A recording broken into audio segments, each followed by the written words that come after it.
I'm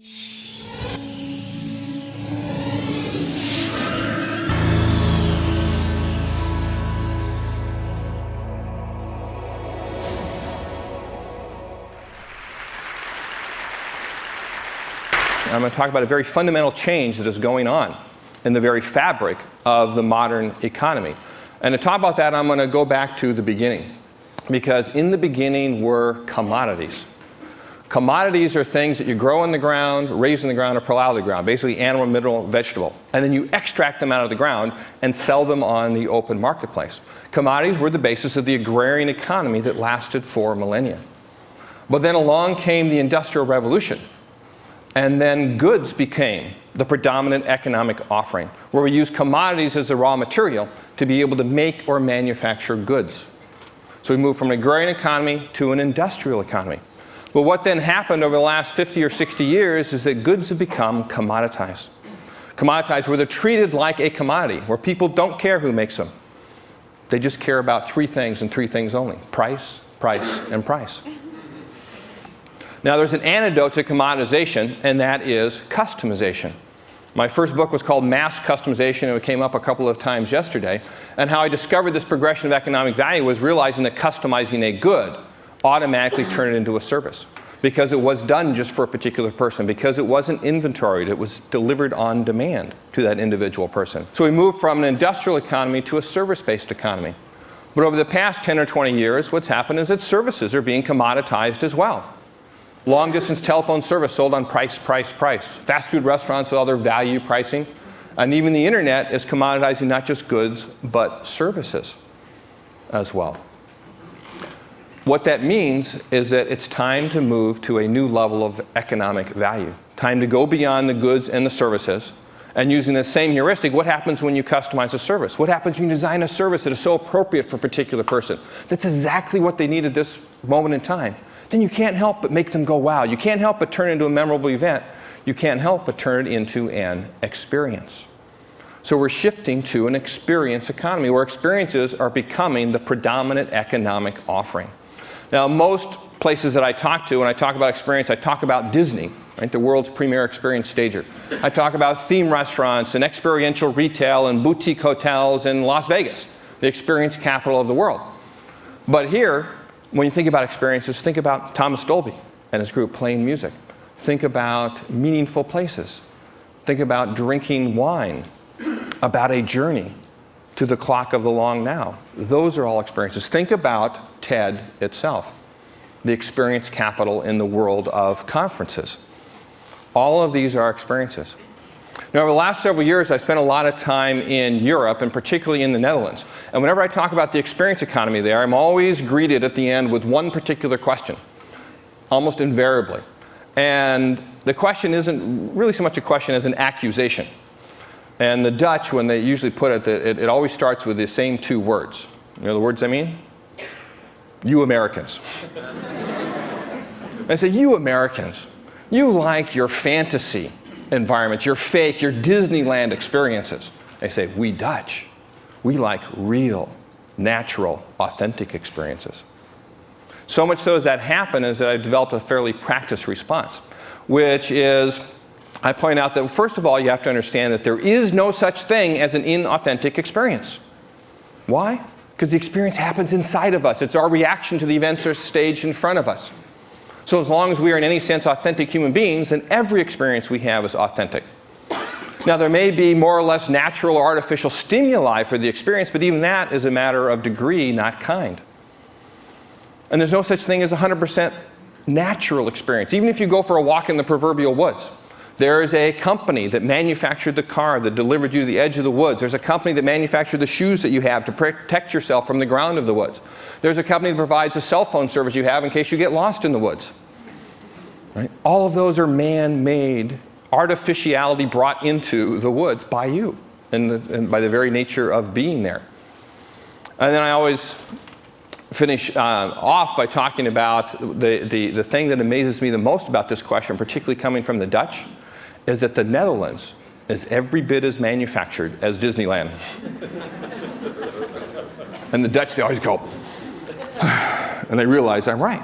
There isn't a square meter of ground in the entire country that hasn't been reclaimed from the sea or otherwise moved, modified, and manicured to look as if it had always been there. It's the only place you ever go for a walk in the woods and all the trees are lined up in rows. But nonetheless, not just the Dutch, but everyone has this desire for the authentic. And authenticity is therefore becoming the new consumer sensibility, the buying criteria by which consumers are choosing who they're going to buy from and what they are going to buy, becoming the basis of the economy. In fact, you can look at how each of these economies develop, that each one has their own business imperative matched with the consumer sensibility. With the agrarian economy, when we're supplying commodities, it's about supplying availability, getting the commodities to market. With the industrial economy, it is about controlling costs, getting the costs down as low as possible so we can offer them to the masses. With the service economy, it is about improving quality. The whole quality movement has risen with the service economy over the past 20 or 30 years. And now, with the experience economy, it's about rendering authenticity. Rendering authenticity. And that's the key word, is rendering. Right? Rendering, because you have to get your consumers, as business people, to perceive your offerings as authentic. Because there is a basic paradox. No one can have an inauthentic experience, but no business can supply one. Because all businesses are man-made objects. All business is involved with money. All business is a matter of using machinery. And all those things make something inauthentic. So how do you render authenticity is the question. Right? Rendering authenticity. When you think about that, let me go back to what Lionel Trilling, in his seminal book on authenticity, Sincerity and Authenticity, came out in 1960, points to as the seminal point at which authenticity entered the lexicon, if you will. And that is, to no surprise, in Shakespeare and in his play Hamlet. And there's one point in his play Hamlet where the most fake of all the characters in Hamlet, Polonius, says something profoundly real. At the end of a laundry list of advice he's giving to his son Laertes, he says this, "And this above all, to thine own self be true. And it doth follow as night the day, that thou canst not then be false to any man." And those three verses are the core of authenticity. There are two dimensions to authenticity.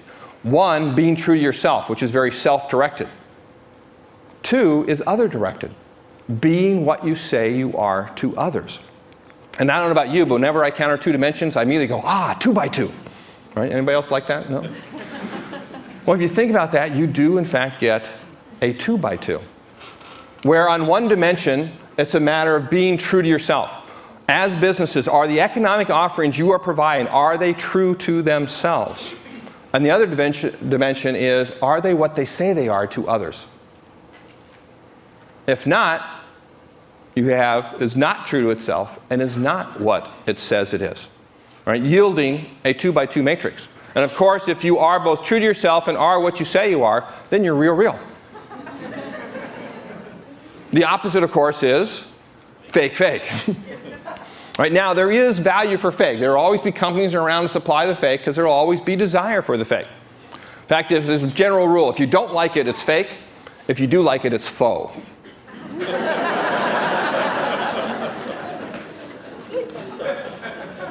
Now, the other two sides of the coin are being a real fake, is what it says it is but is not true to itself, or being a fake real, is true to itself but not what it says it is.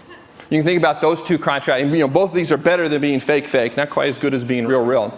You can contrast them by thinking about Universal City Walk versus Disney World, right, or Disneyland. Universal City Walk is a real fake. In fact, we got this very term from Ada Louise Huxtable's book, The Unreal America. Wonderful book where she talks about Universal City Walk as, she decries the fake, but she says at least that's a real fake, right? Because you can see behind the facade. Right? It is what it said it is. It's Universal Studio. It's in the city of Los Angeles. You're going to walk a lot. Right? You don't tend to walk a lot in Los Angeles. Well, here's a place where you are going to walk a lot outside in this city.